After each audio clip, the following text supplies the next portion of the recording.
আমার একটি ইচ্ছার কথা তুলে ধরতে চাই। একজন রাজনৈতিক কর্মী হিসাবে এইখানে মঞ্চে যেমন আমার বহু নেতৃবৃন্দ বসে আছেন, প্রত্যেকটি নেতৃবৃন্দ, প্রত্যেকটি কর্মী, রাজনৈতিক কর্মীর মনের মধ্যে কিন্তু একটি বাসনা থাকে, ইচ্ছা থাকে। কি সেটি?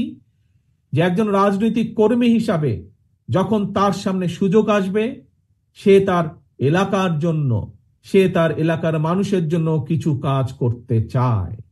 হয়তো কেউ কেউ তার যেই মাপের কর্মী বা যেই মাপের নেতা, সে সেভাবে চিন্তা করার চেষ্টা করে। কেউ চায় তার এলাকার, সে যদি সুযোগ পায় তাহলে তার এলাকার একটি রাস্তা সে তৈরি করবে।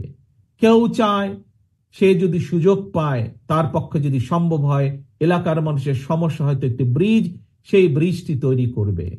কেউ চায় স্কুল স্থাপন করতে, কেউ চায় হাসপাতাল স্থাপন করতে এলাকার মানুষের জন্য।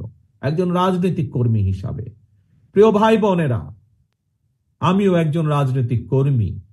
আমারও একটি ইচ্ছা আছে যে কোনোদিন যদি আল্লাহর রহমতে বাংলাদেশের মানুষের সমর্থনে আমাদের পক্ষে যদি সম্ভব হয় দেশের জন্য কাজ করার অতীতের মতন, দেশের মানুষের জন্য কাজ করার অতীতের মতন, তাহলে আগামী দিনে আমি একটি কাজ করতে চাই এই বাংলাদেশের মানুষের জন্য। বিশেষ করে গ্রাম থেকে শুরু করব এই কাজটি।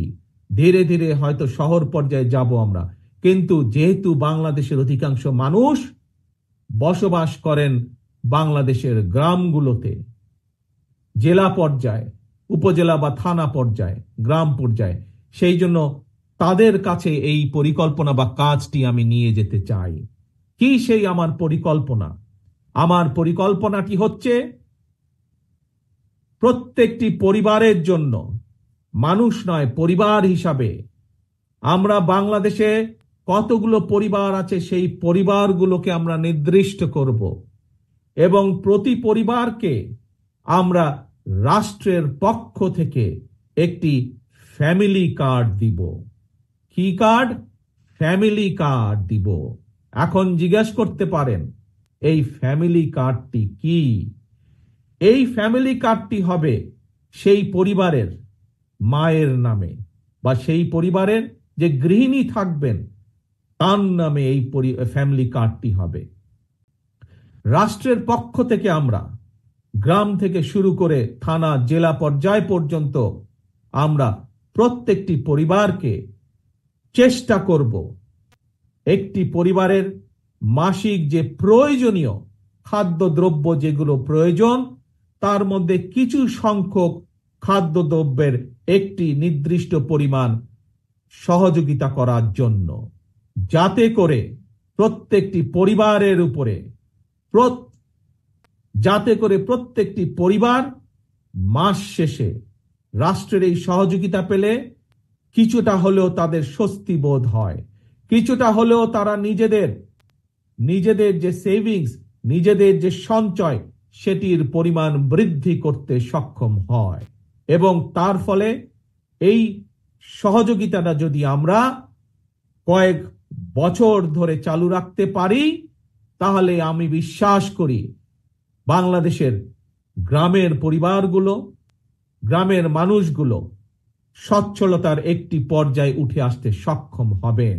অর্থাৎ রাষ্ট্র সরাসরিভাবে প্রত্যেকটি পরিবারের পাশে, রাষ্ট্রের সামর্থ্য অনুযায়ী প্রত্যেকটি পরিবারের পাশে দাঁড়ানোর চেষ্টা করবে, তাদেরকে সহযোগিতা করার চেষ্টা করবে, তাদেরকে সাহায্য করার চেষ্টা করবে, যাতে করে তারা স্বাবলম্বী হয়ে উঠতে পারে।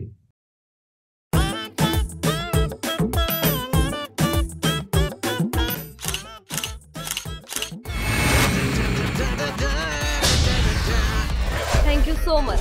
শুধু থ্যাঙ্কসই দিবেন, আর কিছু দিবেন না? যদি দেওয়ার মতো হয় সো যে কোনো কিছু। খুব খুশি লাগলো আপনার সাথে ডিল করে। Deal done. হ্যাঁ, 50 লাখ। বিউটিফুল। আমি চাচ্ছি এই থার্ড ডেতে তোমাদের এনগেজমেন্টটা করে ফেলো। এখানে তো রতন নামে কোনো কিডনি ডাক্তার নাই তো। আপনি চিটার বাটপারে পাল্লায় পড়ছেন। আয় আল্লাহ রে, আমি কি করবো রে?